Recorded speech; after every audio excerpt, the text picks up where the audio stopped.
Els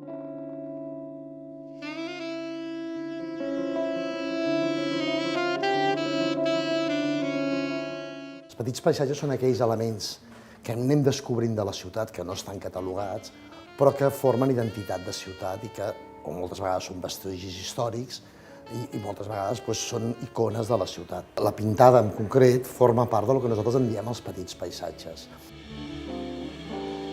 Miquel Pedrol era un veí de la Barceloneta que ja des de jove havia tingut inquietuds polítiques i en el període de la Guerra Civil va ser de les primeres persones que va sortir amb els dos camions, amb les dues columnes que van sortir al front d'Aragó després de l'alçament militar. Aleshores, ell va tenir la mala sort de morir en els primers enfrontaments i en assabentar-se la notícia es va fer un gran funeral a ell i altres caiguts del Partit Obrer d'Unificació Marxista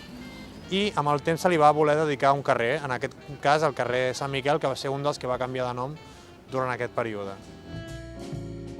És un dels únics vestigis que queda de com s'havien dit els noms durant la Guerra Civil i una pintada original. I a més té el valor afegit de ser un veí de la Barceloneta en el qual se li va fer un homenatge per part dels veïns i els companys de partit i que després, ara mateix, se l'ha tornat a recordar per part dels veïns i per part també de la gent que queda viva d'aquella època.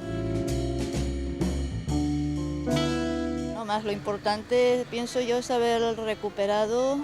la memoria de alguien que en su día también, en el 37, se le hizo un homenaje y se lo hicieron también los vecinos de la Barceloneta. Como de no saber quién era, un poco Miquel Pedrol, a tener muy poca información, o sea, llegar a contactar con la familia y que la familia pudiera estar presente el día que se le hizo el homenaje. En vam trobar una altra de pintada a la plaça del Pi, que és del milicià desconegut, que era una pintada que hi havia a l'església de la façana de la plaça del Pi, i aquesta és una pintada. Però és que hi ha molts elements que no necessàriament són pintades i que tenen el seu valor en aquest sentit i per això els recuperem.